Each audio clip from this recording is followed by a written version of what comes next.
Hello everyone, Bhagavat पुराण यात्रा में आपका स्वागत है। और अब हम 8वां अध्याय शुरू करने जा रहे हैं। पिछले हफ्ते हम लोगों ने बड़ी इंटरेस्टिंग चीज़ें देखी, जिसमें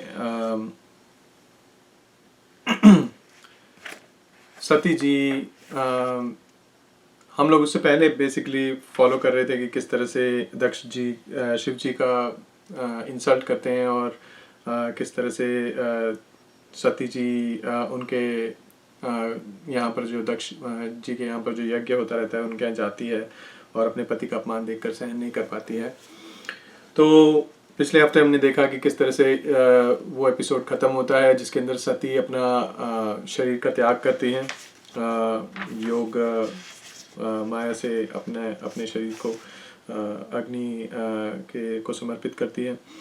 उसके बाद किस तरह से शिव जी को गुस्सा आता है और वो अपनी जटाओं से एक दानव को क्रिएट करते हैं जिसका नाम रहता है वीरभद्र। और वीरभद्र किस तरह से दक्ष के यहाँ पर आकर दक्ष को और बाकी जितने भी लोग थे जिन्होंने शिव जी को इंसल्ट किया था उन सब लोगों को बहुत बुरी तरह से मारता है। इसमें दक्ष जी का वो गला काटता है जब वो यज्ञ कर रहे होते हैं। और किस तरह से फिर ब्रह्मादि देवताओं को चिंता होती है दक्ष को लेके। दक्ष भी आफ्टर ऑल एक प्रजापति थे। तो किस तरह से ये सब लोग कैलाश जाते हैं और महादेव जी को मनाने के लिए जाते हैं। तो वहाँ पर कैलाशपुरी कैसी है उसका वर्णन किया गया है। और सारी चीज़ें अगर आप देखो तो बड़ी अद्वितीय होती हैं, बहुत ही सुंदर जगह है। अगर आप इसको पढ़ोगे तो कैलाशपुरी बड़ी अच्छी सुंदर जगह है। तो वहाँ पर सब लोग भोलेनाथ को मनाते हैं और वो सारी डिटेल्स हैं। तो भोलेनाथ फाइनली मान जाते हैं और दक्ष को वापस जिंदा करने के लिए एक्चुअली वो चाहते हैं, सब लोग रिक्वेस्ट करते हैं कि सब लोगों को वापस से आप जीवित कर दें जैसे वो पहले थे। लेकिन दक्ष को वीरभद्र मार के उनका जो कटा हुआ सर है उसको वो हवन कुंड में डाल देता है, तो उनका सर जल जाता है। तो इसलिए फिर शिव जी दक्ष के लिए बकरे का सर लगाने के लिए कहते हैं। तो इसीलिए दक्ष की जितनी भी मूर्तियाँ हैं आई गेस उनका जो बकरे का सर है वो यहाँ से आ रहा है। तो उसके बाद ये सब वापस जीवित हो जाते हैं दक्ष वगैरह और फिर दक्ष यज्ञ की पूर्ति होती है। और यही हम लोग ने पिछली बार फिनिश किया। तो अब आगे चलते हैं। 8वां अध्याय, ध्रुव का वनगमन। श्री मैत्रेय जी कहते हैं, शत्रुसूदन विदुर जी, सनकादि, नारद, ऋषभ, हंस, अरणी और यति ब्रह्मा जी के इन न्यायनिष्ठक ब्रह्मचारी पुत्रों ने गृहस्थ आश्रम में प्रवेश नहीं किया, अतः उन्हें कोई संतान नहीं हुई। अधर्म भी ब्रह्मा जी का ही पुत्र था। उसकी पत्नी का नाम था मृषा। उसके दंभ नामक पुत्र और माया नाम की कन्या हुई। उन दोनों को नितृति ले गई क्योंकि उसके कोई संतान न थी। दंभ और माया से लोभ और निकृति शठता का जन्म हुआ। उनसे क्रोध और हिंसा तथा उनसे कली, कहल और उनकी बहन दुरुक्ति, गाली उत्पन्न हुई। तो इस दुनिया में लगता है सब कुछ ऐसा नहीं है कि आ गया है।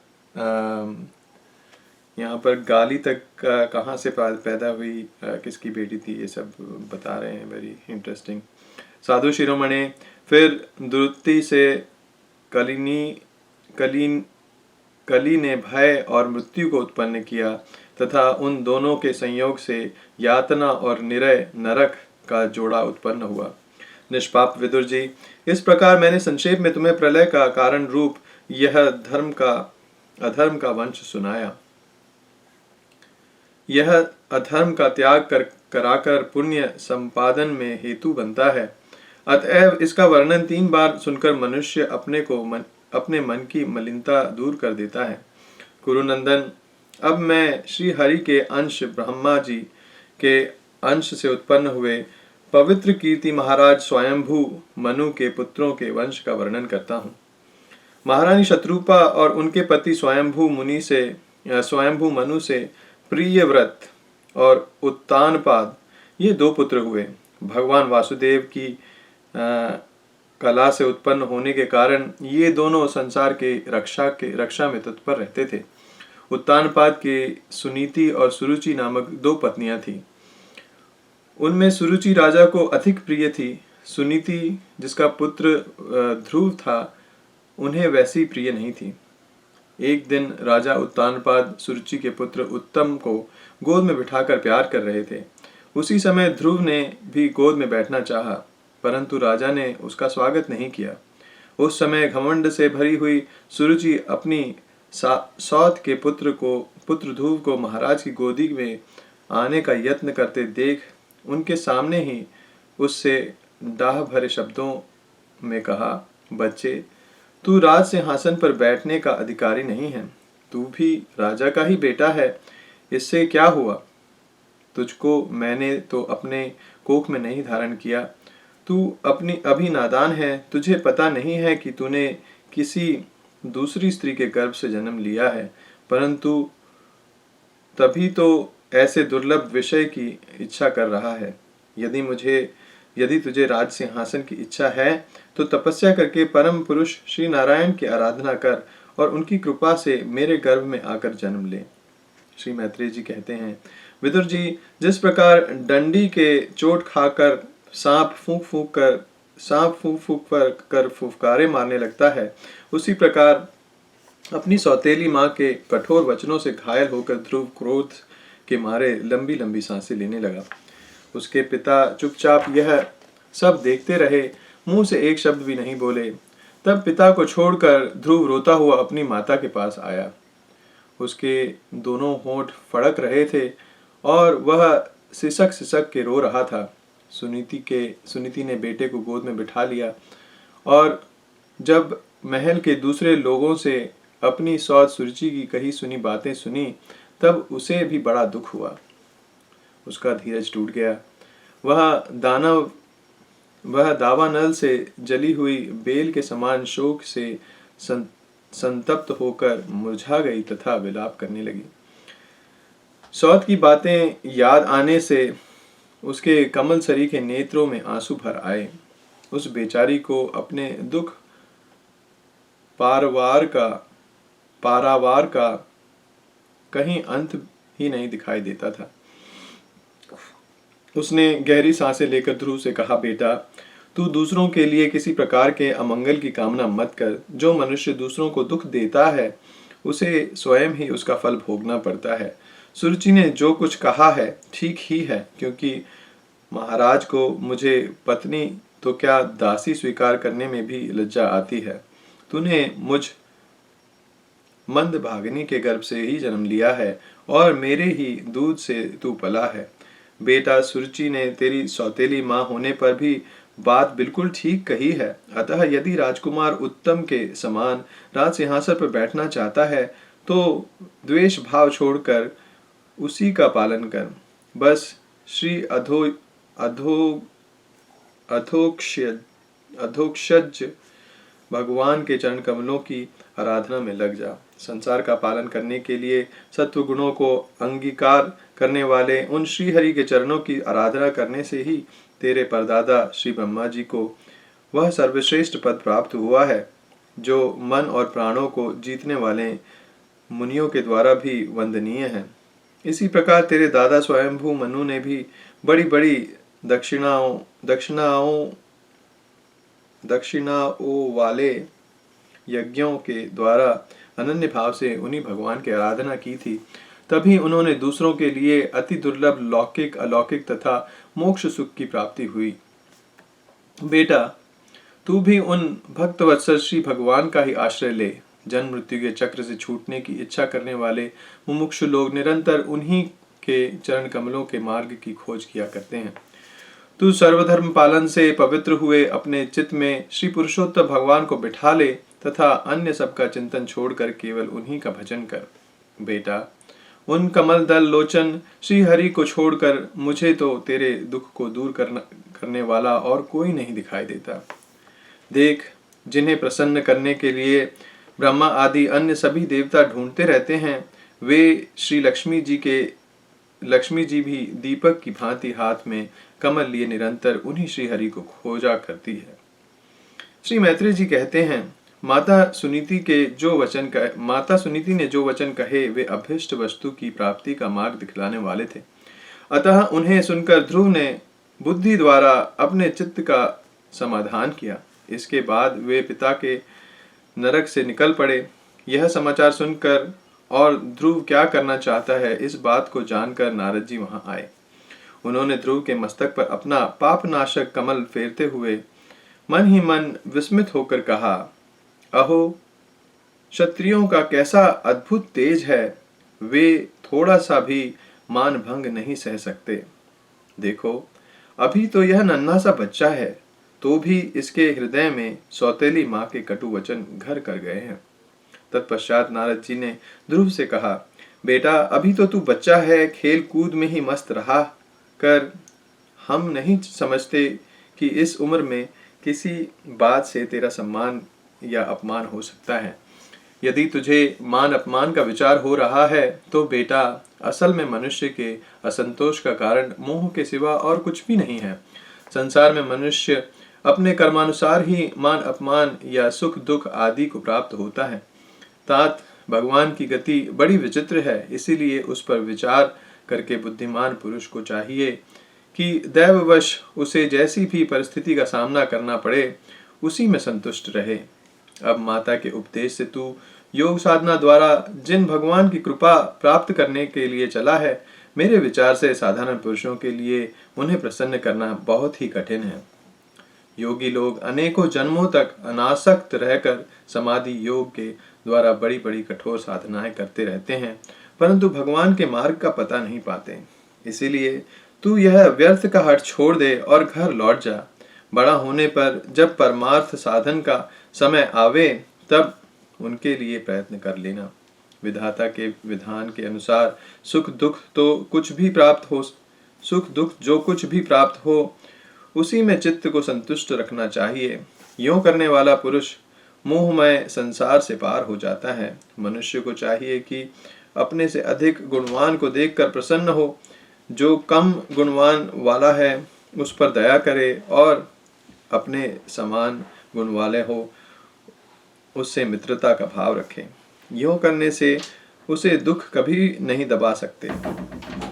ध्रुव ने कहा, भगवान, सुख दुख से जिनका चित्त चंचल हो जाता है उन लोगों के लिए आपने कृपा करके शांति का यह बहुत अच्छा उपाय बतलाया, परंतु मुझ जैसे अज्ञानियों की दृष्टि यहाँ तक नहीं पहुँच पाती।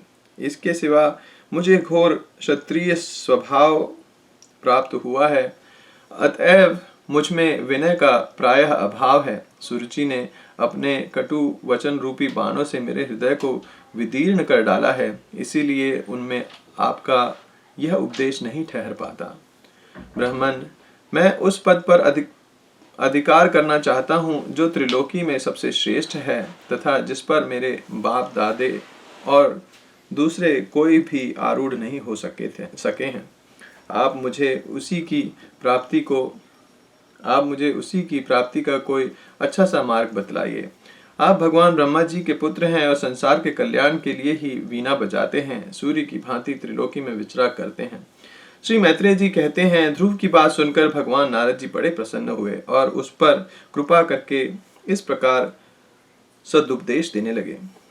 श्री नारद जी ने कहा, बेटा, तेरी माता सुनीति ने तुझे जो कुछ बतलाया है वही तेरे लिए परम कल्याण का मार्ग है। भगवान वासुदेव ही वह उपाय हैं, इसीलिए तू चित्त लगाकर उन्हीं का भजन कर। जिस पुरुष को अपने लिए धर्म अर्थ काम और मोक्ष रूप पुरुषार्थ की अभिलाषा हो उसके लिए उनकी प्राप्ति का उपाय एकमात्र श्री हरि के चरणों का सेवन ही है। बेटा, तेरा कल्याण होगा। अब तू श्री यमनु जी के तटवर्ती परम पवित्र मधुवन को जा। वहाँ श्री हरि का नित्य निवास है। वहाँ श्री कालिंदी के निर्मल जल में तीनों समय स्नान करके नित्य कर्म से निवृत्त हो यथाविधि आसन बिछाकर स्थिर भाव से बैठना। फिर रेचक, पूरक और कुंभक 3 प्रकार के प्राणायाम से धीरे धीरे प्राण, मन और इंद्रियों के दोषों को दूर करके धैर्य युक्त मन से परम गुरु श्री भगवान का इस प्रकार ध्यान करना। भगवान के नेत्र और मुख निरंतर प्रसन्न रहते हैं। उन्हें देखने से ही ऐसा मालूम होता है कि वे प्रसन्नता पूर्वक भक्त को वर देने के लिए उद्धत हैं। उनकी नासिका, भौहें और कपोल बड़े ही सुहावने हैं। वे सभी देवताओं में परम सुंदर हैं। उनकी तरुण अवस्था है। सभी अंग बड़े सुडौल हैं। लाल लाल होठ और रत्नारे नेत्र हैं। वे प्रणत जनों को आश्रय देने वाले अपार सुखदायक, शरणागत वत्सल और दया के समुद्र हैं। उनके वृक्ष स्थल में श्रीवत्स का चिन्ह है। उनका शरीर सजल जलधर के समान श्याम वर्ण है। वे परम पुरुष श्याम सुंदर, गले में वनमाला धारण किए हुए हैं और उनकी 4 भुजाओं में शंख, चक्र, गदा एवं पद्म सुशोभित है। उनके अंग प्रत्यंग किरीट, कुंडल, केयूर और कंकणादि आभूषणों से विभूषित हैं। गला कौस्तुभ मणि की भी शोभा बढ़ा रहा है तथा शरीर में रेशमी पीतांबर है। उनके कटी प्रदेश में कांचन की करधनी और चरणों में स्वर्णमय नुपुर पैजनी सुशोभित है। भगवान का स्वरूप बड़ा ही दर्शनीय, शांत तथा मन और नयनों को आनंदित करने वाला है। जो लोग प्रभु का मानस पूजन करते हैं, उनके अंतकरण में वे हृदय कमल की कर्णिका पर अपने नख मणिमंडित मनोहर पादर बिंदु को स्थापित करके विराजित रहते हैं। इस प्रकार धारणा करते करते जब चित्त स्थिर और एकाग्र हो जाए, तब उन वरदायक प्रभु का मन ही मन इस प्रकार ध्यान करके कि वे मेरी ओर अनुराग भरी दृष्टि से निहारते हुए मंद मंद मुस्कुरा रहे हैं। भगवान की मंगलमयी मूर्ति का इस प्रकार निरंतर ध्यान करने से मन शीघ्र ही परमानंद में डूब कर तल्लीन हो जाता है और फिर वहां से लौटता नहीं। राजकुमार, इस ध्यान के साथ जिस परम गृह मंत्र का जाप करना चाहिए वह भी बतलाता हूँ, सुन। इसका 7 रात जप करने से मनुष्य आकाश में विचरने वाले सिद्धों का दर्शन कर सकता है। वह मंत्र है ओम नमो भगवते वासुदेवाय। किस देश और किस काल में कौन वस्तु उपयोगी है, इसका विचार करके बुद्धिमान पुरुष को इस मंत्र के द्वारा तरह तरह की सामग्रियों से भगवान की द्रव्यमयी पूजा करनी चाहिए। प्रभु का पूजन विशुद्ध जल, पुष्पमाला, जंगली मूल और फलादि, पूजा में विहित दुर्वादि अंकुर, वन में ही प्राप्त होने वाले वल्कल वस्त्र और उनकी प्रेयसी तुलसी से करनी चाहिए। यदि शिला आदि की मूर्ति मिल सके तो उसमें, नहीं तो पृथ्वी पर या जल आदि में भगवान की पूजा करें। सर्वदा संयत चित्त, मननशील, शांत और मौन रहे तथा जंगली फल मूल आदि का परिमित आहार करे। इसके सिवा पुण्य कीर्ति श्रीहरि अपनी अनिर्वचनीय माया के द्वारा अपनी ही इच्छा से अवतार लेकर जो मनोहर चरित्र करने वाले हैं, उनका मन ही मन चिंतन करता रहे। प्रभु की पूजा के लिए जिन जिन उपचारों का विधान किया गया है, उन्हें मंत्र मूर्ति श्री हरि को द्वादशाक्षर मंत्र के द्वारा ही अर्पण करें। इस प्रकार जब हृदय स्थित हरि का मन, वाणी और शरीर से भक्ति पूर्वक पूजन किया जाता है, तब वे निश्चल भाव से भली भांति भजन करने वाले अपने भक्तों के भाव को बढ़ा देते हैं और उन्हें उनकी इच्छा के अनुसार धर्म, अर्थ, काम अथवा मोक्ष रूप कल्याण प्रदान करते हैं। यदि उपासक को इंद्रिय संबंधी भोगों से वैराग्य हो गया हो तो वह मोक्ष प्राप्ति के लिए अत्यंत भक्तिपूर्वक अविच्छिन्न भाव से भगवान का भजन करें। श्री नारद जी से इस प्रकार उपदेश पाकर राजकुमार ध्रुव ने परिक्रमा करके उन्हें प्रणाम किया। तदंतर उन्होंने भगवान के चरण चिन्हों से अंकित परम पवित्र मधुवन की यात्रा की। ध्रुव के तपोवन की ओर चले जाने पर नारद जी महाराज उत्तानपाद के महल में पहुंचे। राजा ने उनकी यथा योग्य उपचारों से पूजा की। तब उन्होंने आराम से आसन पर बैठकर राजा से पूछा। श्री नारद जी ने कहा, राजन, तुम्हारा मुख सूखा हुआ है। तुम बड़ी देर से किस सोच विचार में पड़े हो? तुम्हारे धर्म, अर्थ और कामों से किसी में कोई कमी तो नहीं आ गई? राजा ने कहा, ब्राह्मण, मैं बड़ा ही सत्रैण और निर्दयी हूँ। हाय, मैंने अपने 5 वर्ष के नन्हे से बच्चे को उसकी माता के साथ घर से निकाल दिया। मुनिवर, वह बड़ा ही बुद्धिमान था। उसका कमल सा मुख भूख से कुम्हला गया होगा। वह थक कर कहीं रास्ते में पड़ गया होगा। ब्राह्मण, उस असहाय बच्चे को वन में कहीं भेड़िया न खा जाएं। अहो, मैं कैसा स्त्री का गुलाम हूँ। मेरी कुटिलता तो देखिए। वह बालक प्रेमवश मेरी गोद में चढ़ना चाहता था, किंतु मुझ दुष्ट ने उसका तनिक भी आदर नहीं किया। नारद जी ने कहा, राजन, तुम अपने बालक की चिंता मत करो। उसके रक्षक भगवान हैं। तुम्हें उनके प्रभाव का पता नहीं है। उसका यह सारे जगत में फैल रहा है। वह बालक बड़ा समर्थ है। जिस काम को बड़े बड़े लोकपाल भी नहीं कर सकते, उसे पूरा करके वह शीघ्र ही तुम्हारे पास लौट आएगा। उसके कारण तुम्हारा यश भी बहुत बढ़ जाएगा।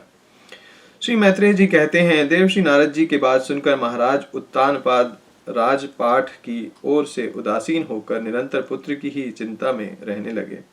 इधर ध्रुव जी ने मधुवन में पहुंचकर यमुना जी में स्नान किया और उस रात पवित्र पूर्वक उपवास करके श्री नारद जी के उपदेश अनुसार एकाग्र चित्त से परम पुरुष श्री नारायण की उपासना आरंभ कर दी।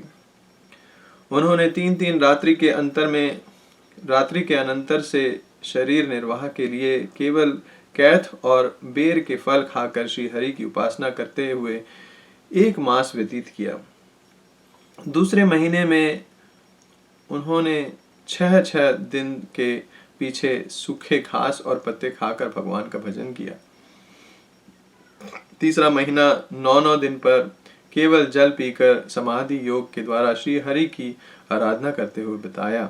चौथे महीने में उन्होंने श्वास को जीतकर 12 दिन के बाद केवल वायु पीकर ध्यान योग द्वारा भगवान की आराधना की। 5वां मास लगने पर राजकुमार ध्रुव श्वास को जीतकर पर ब्रह्म का चिंतन करते हुए एक पैर से खंबे के समान निश्चल भाव से खड़े हो गए।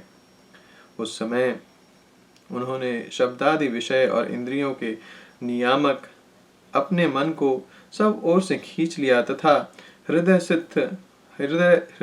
स्थित हरि के स्वरूप का चिंतन करते हुए चित्त को किसी दूसरी ओर न जाने दिया। जिस समय उन्होंने महद आदि संपूर्ण तत्वों के आधार तथा प्रकृति और पुरुष के भी अधीश्वर पर ब्रह्म की धारणा की, उस समय उनके तेज को न सह सकने के कारण तीनों लोक कांप उठे। जब राजकुमार ध्रुव एक पैर से खड़े हुए, तब उनके अंगूठे से दबकर आधी पृथ्वी इस प्रकार झुक गई जैसे किसी गजराज के चढ़ जाने पर नाव पद पर बाईं दाईं ओर डगमगाने लगती है। ध्रुव जी अपने इंद्रिय द्वार तथा प्राणों को रोककर अनन्य बुद्धि से विश्वात्मा श्री हरि का ध्यान करने लगे। इस प्रकार उनकी समष्टि प्राणों से भिन्नता हो जाने के कारण सभी जीवों का श्वास प्रश्वास रुक गया। इससे समस्त लोग और लोकपालों को बड़ी पीड़ा हुई और वे सब घबराकर श्री हरि की शरण में गए। देवताओं ने कहा, भगवान, समस्त स्थावर जगम जीवों के शरीर का प्राण एक साथ ही रुक गया है। ऐसा तो हमने पहले कभी अनुभव नहीं किया। आप शरणागतों की रक्षा करने वाले हैं। अपनी शरण में आए हुए हम लोगों को इस दुख से छुड़ाइए। श्री भगवान ने कहा, देवताओं, तुम डरो मत। उत्तानपाद के पुत्र ध्रुव ने अपने चित्त को मुझ विश्वात्मा में लीन कर लिया है। इस समय मेरे साथ उसकी अभेद धारणा सिद्ध हो गई है। इसी से उसके प्राण निरोध से तुम सबका प्राण भी रुक गया है। अब तुम अपने अपने लोकों को जाओ। मैं उस बालक को इस दुष्कर तप से निवृत्त कर दूंगा। 9वां अध्याय, ध्रुव का वर पाकर घर लौटना। श्री मैत्रेय जी कहते हैं, विदुर जी, भगवान के इस प्रकार आश्वासन देने से देवताओं का भय जाता रहा और वे उन्हें प्रणाम करके स्वर्ग लोक को चले गए। तदंतर विराट स्वरूप भगवान गरुड़ पर चढ़कर अपने भक्तों को देखने के लिए मधुवन में आए। अपने भक्त को देखने के लिए मधुवन में आए। उस समय ध्रुव जी तीव्र योगाभ्यास से एकाग्र हुई बुद्धि के द्वारा भगवान की बिजली के समान देदीप्यमान जिस मूर्ति का अपने हृदय कमल में ध्यान कर रहे थे, वह सहसा विलीन हो गई। इससे घबराकर उन्होंने जो ही नेत्र खोले कि भगवान के उसी रूप को बाहर अपने सामने खड़ा हुआ देखा। प्रभु का दर्शन पाकर बालक ध्रुव को बड़ा कुतूहल हुआ। वे प्रेम में अधीर हो गए। उन्होंने पृथ्वी पर दंडक के समान लौटकर उन्हें प्रणाम किया। फिर वे इस प्रकार प्रेम भरी दृष्टि से उनकी ओर देखने लगे मानो नेत्रों से ही उन्हें पी जाएंगे, मुख से चूम लेंगे और भुजाओं में कसकर जकड़ लेंगे। वे हाथ जोड़कर प्रभु के सामने खड़े थे और उनकी स्तुति करना चाहते थे, परंतु किस प्रकार करें यह नहीं जानते थे। सर्वंतर्यामी हरि उनके मन की बात जान गए। उन्होंने कृपा पूर्वक अपने वेद में शंख को उनके गाल से छुआ दिया। ध्रुव जी भविष्य में अविचल पद प्राप्त करने वाले थे। इस समय शंख का स्पर्श होते ही उन्हें वेदमयी दिव्य वाणी प्राप्त हो गई और जीव तथा ब्रह्म के स्वरूप का भी निश्चय हो गया। वे अत्यंत भक्तिभाव से धैर्य पूर्वक विश्व विख्यात कीर्तिमान श्री हरि की स्तुति करने लगे। ध्रुव जी ने कहा, प्रभो, आप सर्व शक्ति संपन्न हैं। आप ही मेरे अंतःकरण में प्रवेश कर अपने तेज से मेरी इस सोई हुई वाणी को सजीव करते हैं तथा हाथ, पैर, कान और त्वचा आदि अन्यान इंद्रियों एवं प्राणों को भी चेतना देने वाले हैं। मैं अब अंतर्यामी भगवान को प्रणाम करता हूँ। भगवान, आप एक ही हैं, परंतु अपनी अनंत गुणमयी माया शक्ति से इस महदादि संपूर्ण प्रपंच को रचकर अनंतर्यामी रूप से उनमें प्रवेश कर जाते हैं और फिर इसके इंद्रिय आदि असत गुणों में उनके अधिष्ठातृ देवताओं के रूप में स्थित होकर अनेक रूप से भासते हैं। ठीक वैसे ही जैसे तरह तरह की लकड़ियों में प्रकट हुई अग्नि अपनी उपाधियों के अनुसार भिन्न भिन्न रूपों में भासती है। नाथ, सृष्टि के आरंभ में ब्रह्मा जी ने भी आपकी शरण लेकर आपके दिए हुए ज्ञान के प्रभाव से ही इस जगत को सोकर उठे हुए पुरुष के समान देखा था। दीन बंधो, उन्हीं आपके चरण तल का मुक्त पुरुष भी आश्रय लेते हैं। कोई भी कृतज्ञ पुरुष उन्हें कैसे भुला सकता है। प्रभु, इन शवतुल्य शरीर के द्वारा भोगा जाने वाला इंद्रिय और विषयों के संसर्ग से उत्पन्न सुख तो मनुष्यों को नरक में भी नहीं मिल सकता। विषयों के संसर्ग से उत्पन्न सुख तो मनुष्यों को नरक में भी मिल सकता है। जो लोग इस विषय सुख के लिए लालायित रहते हैं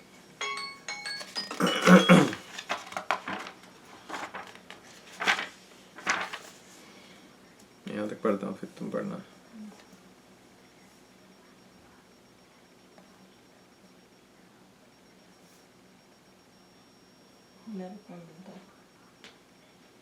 प्रभु, इन शवतुल्य शरीर के द्वारा भोगा जाने वाला इंद्रिय और विषयों के संसर्ग उत्पन्न सुख तो मनुष्यों को नरक में भी मिल सकता है।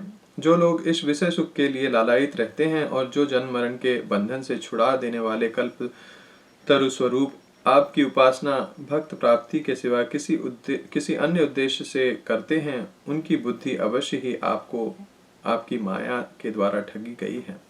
नाथ, आपके चरण कमलों का ध्यान करने से और आपके भक्तों के पवित्र चरित्र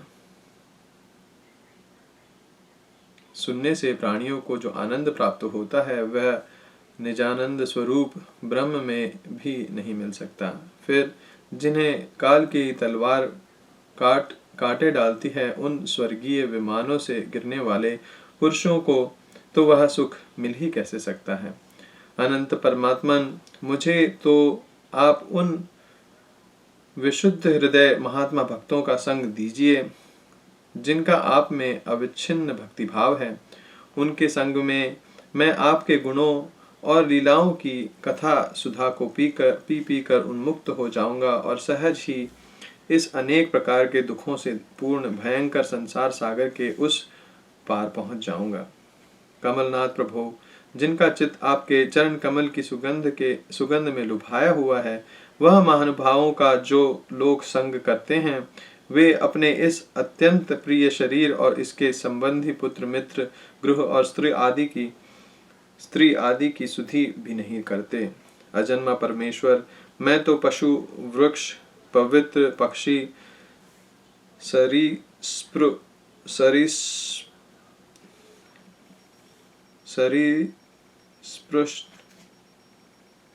सर्पादि रेंगने वाले जंतु, देवता दैत्य और मनुष्य आदि से परिपूर्ण तथा महदादि अनेकों कारणों से संपादित आपके इस सहदात्मक स्थूल विश्व रूप को ही जानता हूँ।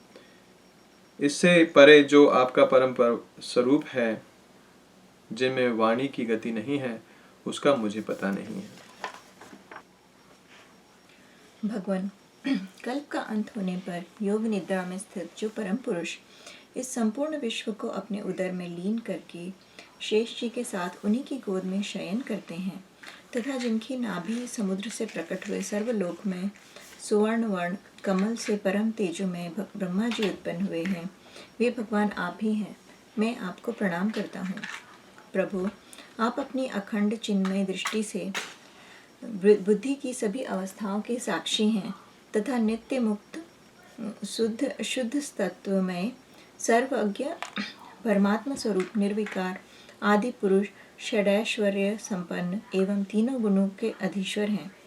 आप जीव से सर्वथा भिन्न हैं तथा संसार की स्थिति के लिए यज्ञाधिष्ठाता विष्णु रूप से विराजमान हैं।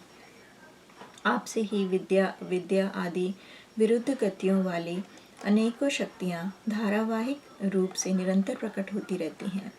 आप जगत के कारण अखंड अनादि अनंत आनंदमय निर्विकार ब्रह्म स्वरूप हैं। मैं आपकी शरण हूँ।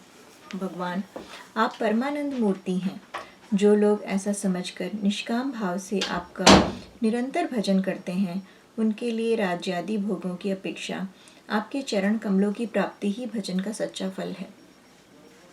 स्वामिन, यद्यपि बात ऐसी ही है तो भी गौ जैसे अपने तुरंत के जन्मे हुए बछड़े को दूध पिलाती है और व्याघ्रादि से बचाती रहती है, उसी प्रकार आप भी भक्तों पर कृपा करने के लिए निरंतर विकल रहने के कारण हम जैसे सकाम जीवों की भी कामना पूर्ण करके उनकी संसार भय से रक्षा करते रहते हैं।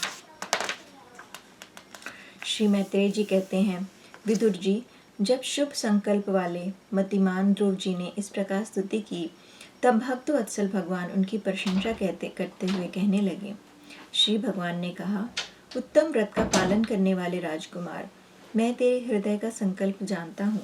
यद्यपि उस पद का प्राप्त होना बहुत कठिन है, तो भी मैं तुझे वह देता हूँ, तेरा कल्याण हो। भद्र, जिस तेजोमय अविनाशी लोक को आज तक किसी ने प्राप्त नहीं किया, जिसके चारों ओर ग्रह, नक्षत्र और तारागण रूप ज्योतिष चक्र उसी प्रकार चक्कर काटता रहता है जिस प्रकार मेढी के चारों ओर दंवरी के बैल घूमते रहते हैं। यहाँ मेढी के का एक्सप्लेनेशन है, कटी हुई फसल, धान, गेहूँ आदि को कुचलने के लिए घुमाए जाने वाले बैल जिस खंबे में बंधे रहते हैं उसका नाम मेढ़ी है। अवान्तर कल्प पर्यंत रहने वाले अन्य लोगों का नाश हो जाने पर भी जो स्थिर रहता है तथा तारागण के सहित धर्म, अग्नि, कश्यप और शुक्र आदि नक्षत्र एवं सप्त ऋषिगण जिसकी प्रदक्षिणा किया करते हैं, वह ध्रुव लोक मैं तुझे देता हूँ। यहाँ भी जब तेरे पिता तुझे राज सिंहासन देकर वन को चले जाएंगे, तब तू 36,000 वर्ष तक धर्म पूर्वक पृथ्वी का पालन करेगा। तेरी इंद्रियों की शक्ति जो की त्यों बनी रहेगी। आगे चल के किसी समय तेरा भाई उत्तम शिकार खेलता हुआ मारा जाएगा, तब उसकी माता सुरुचि पुत्र प्रेम में पागल होकर उसे वन में खोजती हुई दावानल में प्रवेश कर जाएगी। यज्ञ मेरी प्रिय मूर्ति है। तू अनेकों बड़ी बड़ी दक्षिणाओं वाले यज्ञों के द्वारा मेरा यजन करेगा तथा उत्तम उत्तम भोग कर अंत में मेरा ही स्मरण करेगा। इससे तू अंत में संपूर्ण लोकों के वंदनीय और सप्तऋषियों से भी ऊपर मेरे निज धाम को जाएगा, जहाँ पहुँच जाने पर फिर संसार में लौटकर नहीं आना होता है। श्री मैत्रेय जी कहते हैं, बालक ध्रुव से इस प्रकार पूजित हो और उसे अपना पद प्रदान कर भगवान श्री गरुड़ध्वज उसके देखते देखते अपने लोक को चले गए। प्रभु की चरण से वासे संकल्पित वस्तु प्राप्त हो जाने के कारण यद्यपि ध्रुव जी का संकल्प तो निवृत्त हो गया, किंतु उनका चित्त विशेष प्रसन्न नहीं हुआ। फिर वे अपने नगर को लौट आए। विदुर जी कहते हैं, मैंने पूछा, भगवान, मायापति श्री हरि का परम पद तो अत्यंत दुर्लभ है और मिलता भी उनके चरण कमलों की उपासना से ही है। ध्रुव जी भी सारासार का पूर्ण विवेक रखते हैं, फिर एक ही जन्म में उस परम पद को पा लेने पर भी उन्होंने अपने आप को अकृतार्थ क्यों समझा। श्री मैत्रेय जी कहते हैं, ध्रुव जी का हृदय अपनी सौतेली माँ के वाग्य बाणों से बिंध गया था तथा वर मांगने के समय भी उन्हें उसका स्मरण बना हुआ था। इसी से उन्होंने मुक्तिदाता श्री हरि से मुक्ति नहीं मांगी। अब जब भगवत दर्शन से वह मनोमालिन्य दूर हो गया तो उन्हें अपनी इस भूल के लिए पश्चाताप हुआ। ध्रुव जी मन ही मन कहने लगे, अहो, सनकादि उद्धर वरेता नास्तिक ब्रह्मचारी सिद्ध भी जिन्हें समाधि द्वारा अनेकों जन्मों में प्राप्त कर पाते हैं, उन भगवत चरणों की छाया को मैंने 6 महीने में ही पा लिया, किंतु चित्त में दूसरी वासना रहने के कारण मैं फिर उनसे दूर हो गया। अहो, मुझ मंदभागी की मूर्खता तो देखो। मैंने संसार पाश को काटने वाले प्रभु के पाद पद्मों में पहुंचकर भी उनसे नाशवान वस्तु की ही याचना की। देवताओं को स्वर्ग भोग के पश्चात फिर नीचे गिरना होता है, इसलिए वे मेरी भगवत प्राप्ति रूप उच्च स्थिति को सहन नहीं कर सके, अतः उन्होंने भी मेरी बुद्धि को नष्ट कर दिया। तभी तो मुझ दुष्ट ने नारद जी की यथार्थ बात भी स्वीकार नहीं की। यद्यपि संसार में आत्मा के सिवा दूसरा कोई भी नहीं है, तथापि सोया हुआ मनुष्य जैसे स्वप्न में अपने ही कल्पना किए हुए व्याघ्रादि से डरता है, उसी प्रकार मैंने भी भगवान की माया से मोहित होकर भाई को ही शत्रु मान लिया और व्यर्थ ही द्वेष रूप हार्दिक रोग से चलने लगा। जिन्हें प्रसन्न करना अत्यंत कठिन है, उन्हीं विश्वात्मा श्री हरि को तपस्या द्वारा प्रसन्न करके मैंने जो कुछ मांगा है वह सब व्यर्थ है। ठीक उसी तरह जैसे गतायु पुरुष के लिए चिकित्सा व्यर्थ होती है। ओह, मैं बड़ा ही भाग्यहीन हूँ। संसार बंधन का नाश करने वाले प्रभु से मैंने संसार ही मांगा। मैं बड़ा ही पुण्यहीन हूँ। जिस प्रकार कोई कंगला किसी चक्रवर्ती सम्राट को प्रसन्न करके उससे तुष्ट रहित चावलों की कनी मांगे, उसी प्रकार मैं भी आत्मानंद प्रदान करने वाले श्री हरि से मूर्खता व्यर्थ का अभिमान बढ़ाने वाले उच्च पदादि ही मांगे हैं। श्री मैत्रेय जी कहते हैं, तात, तुम्हारी तरह जो लोग श्री मुकुंद पादारविंद मकरंद के ही मधुकर हैं, जो निरंतर प्रभु की चरण रज का ही सेवन करते हैं और जिनका मन अपने आप आई हुई सभी परिस्थितियों से असंतुष्ट रहता है। वे भगवान से उनकी सेवा के सिवा अपने लिए और कोई भी पदार्थ नहीं मानते। इधर जब राजा उत्तानपाद ने सुना कि उनका पुत्र ध्रुव घर लौट रहा है, तो उन्हें इस बात पर वैसे ही विश्वास नहीं हुआ जैसे कोई किसी यमलोक से लौटने की बात पर विश्वास न करे। उन्होंने यह सोचा कि मुझ अभागे का ऐसा भाग्य कहाँ। परंतु फिर उन्हें देवर्षि नारद की बात याद आई।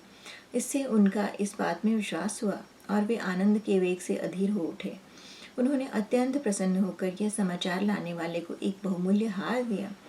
राजा उत्तानपाद ने पुत्र का मुख देखने के लिए उत्सुक होकर बहुत से ब्राह्मण, कुल के बड़े बूढ़े, मंत्री और बंधुजनों को साथ लिया तथा एक बढ़िया घोड़े वाले सुवर्ण जटित रथ पर सवार होकर वे झटपट नगर के बाहर आए। उनके आगे आगे वेद ध्वनि होती जाती थी तथा शंख, दुदुम्बी एवं वंशी आदि अनेकों मांगलिक बाजे बजते जाते थे। उनकी दोनों रानियां सुनीति और सुरुचि भी सुवर्णमय आभूषणों से विभूषित हो राजकुमार उत्तम के साथ पालकियों पर चढ़कर चल रही थीं। ध्रुव जी उपवन के पास आ पहुंचे।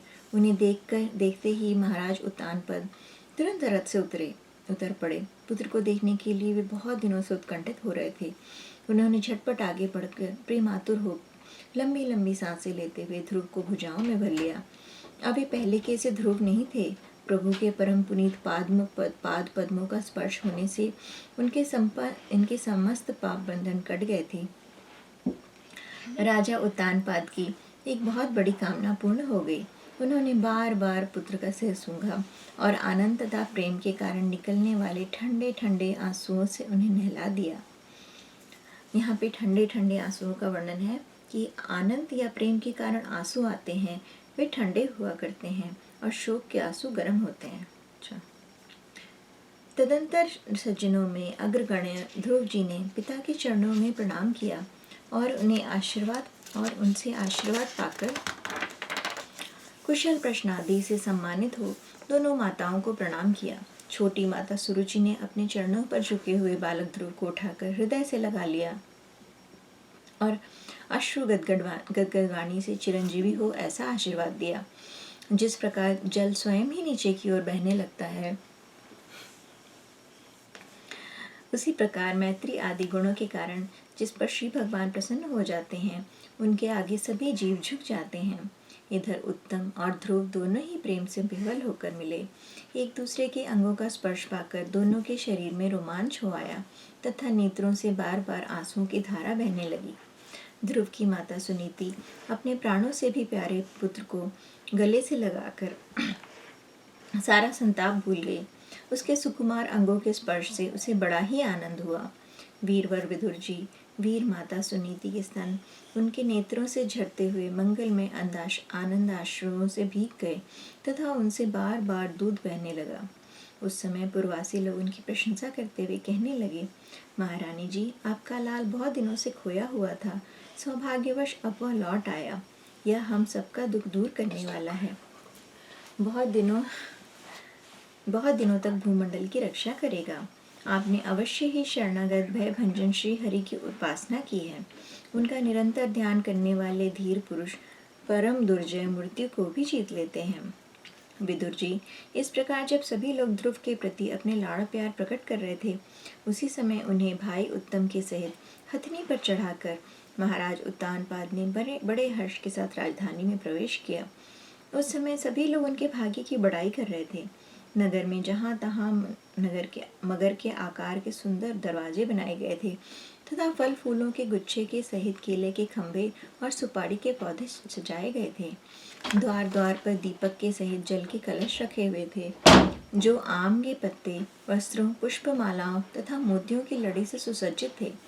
जिन अनेकों परकोटों, फाटकों और महलों से नगरी सुशोभित थी, उन सबको स्वर्ण की सामग्रियों से सजाया गया था तथा उनके कंगूरे विमानों के शिखरों के समान चमक रहे थे।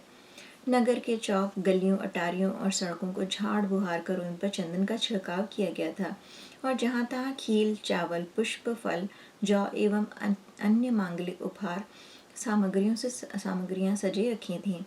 ध्रुव जी राजमार्ग से जा रहे थे। उस समय जहाँ तहाँ नगर की शीलवती सुंदरियां उन्हें देखने को एकत्रित हो रही थीं। उन्होंने वात्सल्य भाव से अनेकों शुभाशीर्वाद देते हुए उन पर सफ़ेद सरसों, अच्छत, दही, जल, दुर्वा, पुष्प और फलों की वर्षा की। इस प्रकार उनके मनोहर गीत सुनते हुए ध्रुव जी ने अपने पिता के महल में प्रवेश किया। वह श्रेष्ठ भवन महामूल्य लड़ियों से सुसज्जित था। उसमें अपने पिताजी के लाड़ प्यार का सुख भोगते हुए वे उसी प्रकार आनंद पूर्वक रहने लगे जैसे स्वर्ग में देवता लोग रहते हैं। वहाँ दूध के फेन के समान सफ़ेद और कोमल शय्याएं, हाथी दांत के पलंग, सुनहरी कामदार पर्दे, बहुमूल्य आसन और बहुत सा सोने का सामान था। उसकी स्फटिक और महामरकत मणि पन्ने की दीवारों में रत्नों से बनी हुई स्त्री मूर्तियों पर रखे हुए मणिमय दीपक जगमगा रहे थे। उस महल के चारों ओर अनेक जाति के दिव्य वृक्षों से सुशोभित उद्यान था, जिनमें नर और मादा पक्षियों का कलरव तथा मत वाले भौरों का गुंजार होता था। उन बगीचों में वैदूर्य मणि पुखराज की सीढ़ियों से सुशोभित बावलियां थीं, जिनमें लाल, नीले और सफ़ेद रंग के कमल खिले रहते थे और तथा हंस, कारंडव, चकवा एवं सारस आदि पक्षी क्रीड़ा करते थे। राजर्षि उत्तानपाद ने अपने पुत्र के अति उद्भव प्रभाव की बात देवर्षि नारद से पहले ही सुन रखी थी। अब उसे प्रत्यक्ष वैसा ही देखकर उन्हें बड़ा आश्चर्य हुआ। फिर यह देखकर कि अब ध्रुव तरुण अवस्था को प्राप्त हो गए हैं, अमात्य वर्ग उन्हें आदर की दृष्टि से देखते हैं तथा प्रजा का भी उन पर अनुराग है। उन्हें निखिल भूमंडल के राज्य पर अभिषिक्त कर दिया और आप वृद्धावस्था आई जानकर आत्मस्वरूप का चिंतन करते हुए संसार से विरक्त होकर वन को चल दिया।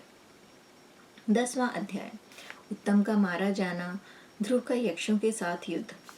श्री मैत्रेय जी कहते हैं, विदुर जी, ध्रुव ने प्रजापति शिशुमार की पुत्री भ्रमी के साथ विवाह किया। उससे उन्हें उनके कल्प और वत्सर नामक के 2 पुत्र हुए।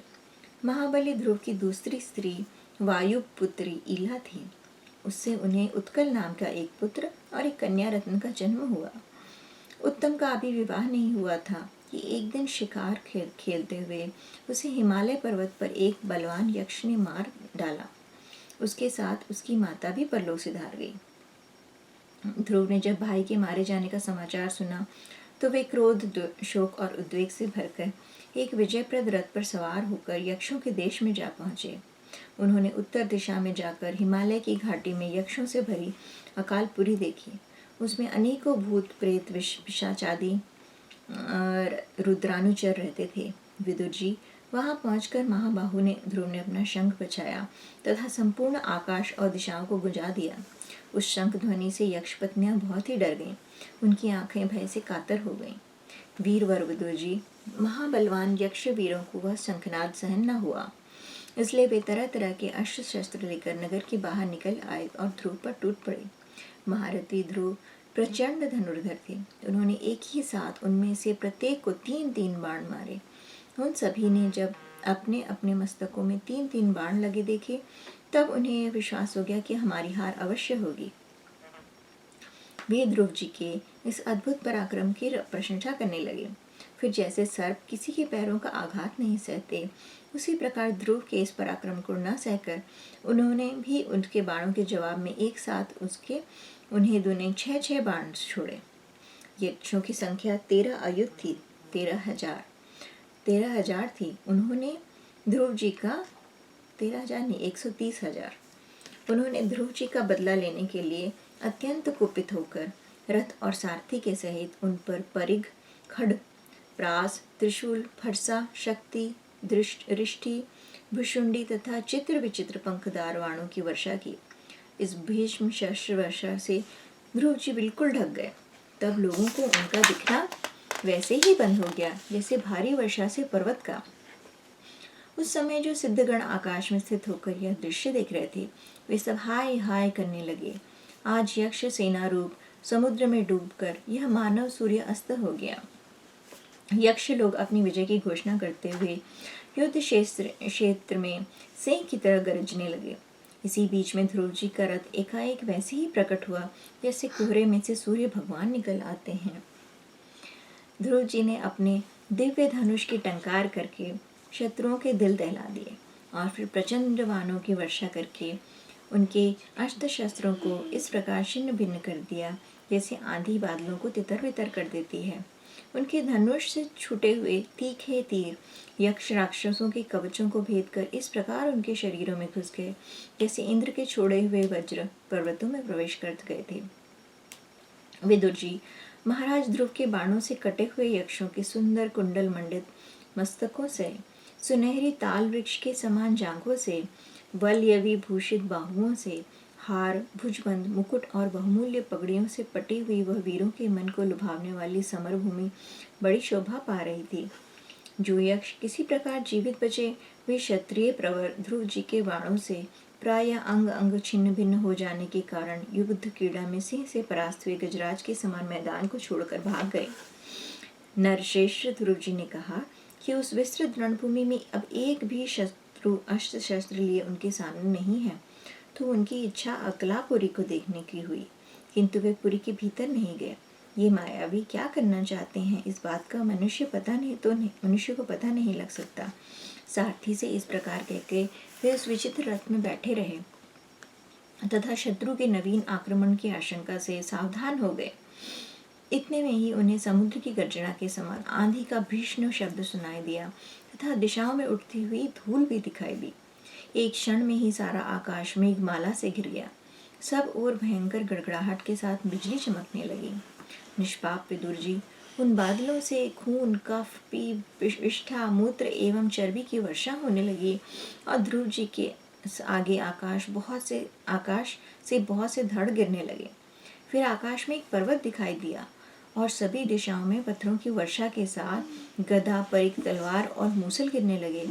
उन्होंने देखा कि बहुत से सर्प वज्र की तरफ फुफकार मारते रोषपूर्ण नेत्रों से आग की चिंगारियां उगलते आ रहे थे। ध्रुव के झुंड के झुंड मत वाले हाथी, सिंह और बाघ भी दौड़े चले आ रहे थे। प्रलय काल के समान भयंकर समुद्र अपनी उत्ताल तरंगों से पृथ्वी को सब ओर से डुबाता हुआ बड़ी भीषण गर्जना के साथ उनकी ओर बढ़ रहा था। क्रूर स्वभाव असुरों ने अपनी आसुरी माया से ऐसे ही बहुत से कौतुक दिखलाए जिनसे कायरों के मन कांप सकते थे। ध्रुव जी पर असुरों ने अपनी दुस्तर माया फैलाई है, यह सुनकर वहां कुछ मुनियों ने आकर उनके लिए मंगल कामना की। मुनियों ने कहा, उत्तान पाद नंदन ध्रुव, शरणागत भय भंजन शार्कपाणी भगवान नारायण तुम्हारे शत्रुओं का संहार करें। भगवान का तो नाम ही ऐसा है जिसके सुनने और कीर्तन करने मात्र से मनुष्य दुस्तर मृत्यु के मुख से अनायास ही बच जाता है। 11वां अध्याय। स्वयंभू मनु का ध्रुव जी को युद्ध बंद करने के लिए समझाना। श्री मैत्रेय जी कहते हैं, विदुर जी, ऋषियों का ऐसा कथन सुनकर महाराज ध्रुव ने आचमन कर श्री नारायण के बनाए हुए नारायण शास्त्र को अपने धनुष पर चढ़ाया। उस बाण को चढ़ाते ही यक्षों द्वारा रची हुई नाना प्रकार की माया उसी क्षण नष्ट हो गई, जिस प्रकार ज्ञान का उदय होने से अविद्यादि क्लेश नष्ट हो जाते हैं। ऋषिवर नारायण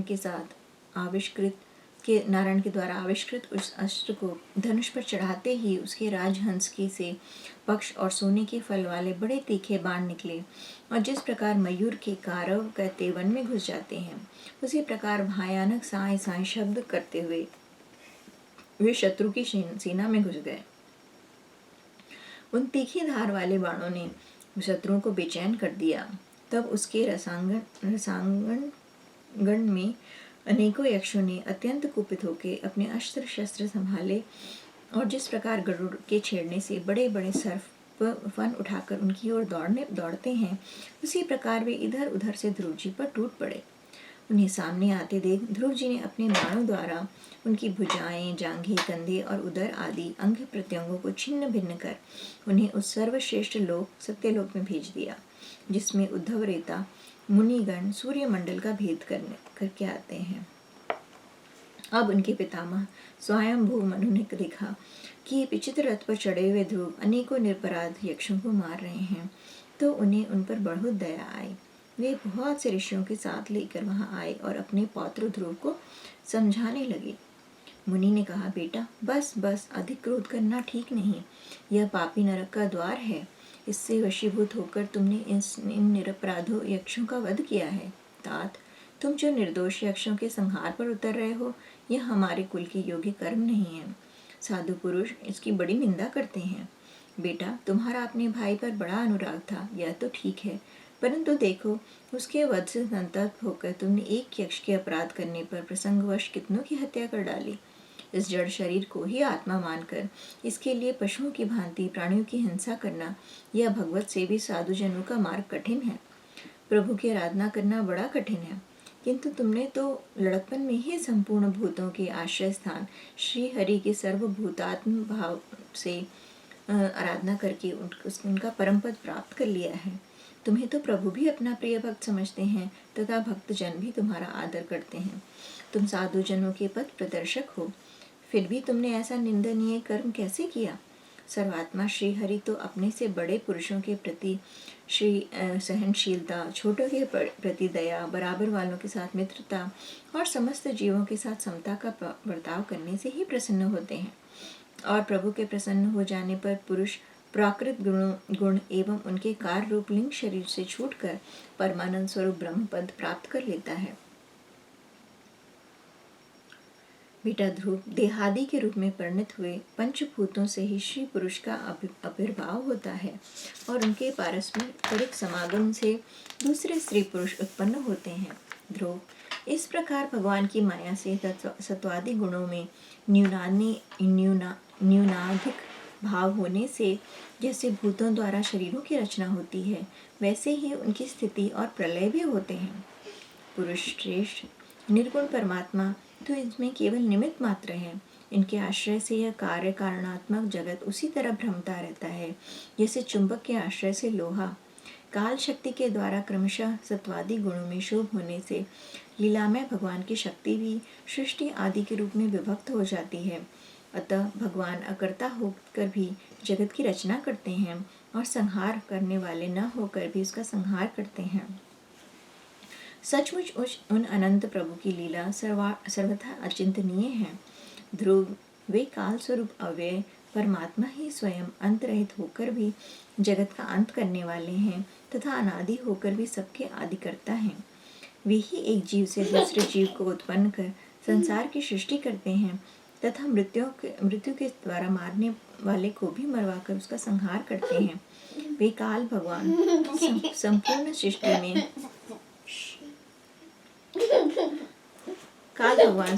सृष्टि में समान रूप से अनुप्रविष्ट है। उनका न तो कोई मित्र पक्ष है और न शत्रु पक्ष। जैसे वायु के चलने पर धूल उसके साथ साथ उड़ती है, उसी प्रकार समस्त जीव अपने अपने कर्मों के अधीन होकर काल की गति का अनुसरण करते हैं। अपने अपने कर्मानुसार सुख दुख आदि फल भोगते हैं। सर्वसमर्थ श्री हरि कर्म बंधन में बंधे हुए जीव की आयु की वृद्धि और क्षय का विधान करते हैं, परंतु वे स्वयं इन दोनों से रहित और अपने स्वरूप में स्थित हैं। राजन, इन परमात्मा को ही मीमांसक लोग कर्म, चार्वाक स्वभाव, वैशेषिक मातोलंबी काल, ज्योतिषी देव और काम शास्त्री काम कहते हैं। वे किसी भी इंद्रिय या प्रमाण के विषय नहीं हैं। महदादी अनेक शक्तियाँ भी उन्हीं से प्रकट हुई है। वे क्या करना चाहते हैं, इस बात को भी संसार में कोई नहीं जानता। फिर अपने मूल कारण उन प्रभु को तो जान ही कौन सकता है। बेटा, ये कुबेर के अनुचर तुम्हारे भाइयों को मारने वाले नहीं हैं, क्योंकि मनुष्य के जन्म मरण का वास्तविक कारण तो ईश्वर है। एकमात्र वही संसार को रचता, पालता और नष्ट करता है, किंतु अहंकार शून्य होने के कारण इसके गुण और कर्मों से वह सदा निर्लेप रहता है। वे समस्त प्राणियों के अंतरात्मा, नियंता और रक्षा करने वाले प्रभु ही अपनी माया शक्ति से युक्त होकर समस्त जीवों का सृजन, पालन और संहार करते हैं। जिस प्रकार नाक में नकेल पड़े हुए बैल अपने मालिक का बोझा ढोते रहते हैं, उसी प्रकार जगत की रचना करने वाले ब्रह्मादि भी नाम रूप डोरी से बंधे हुए उन्हीं की आज्ञा का पालन करते हैं।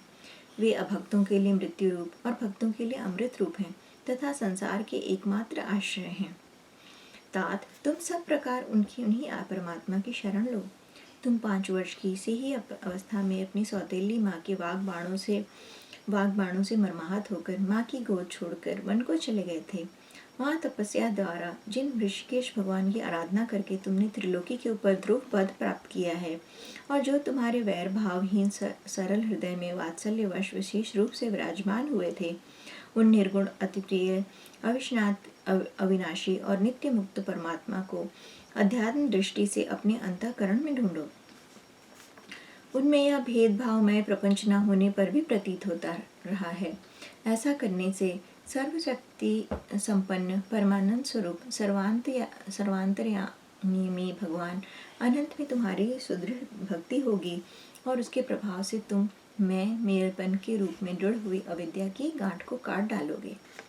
राजन, जिस प्रकार औषधि से रोग शांत किया जाता है, उसी प्रकार मैंने तुम्हें जो कुछ भी उपदेश दिया है उस पर विचार करके अपने क्रोध को शांत करो। क्रोध मंगल मार्ग का बड़ा ही विरोधी है।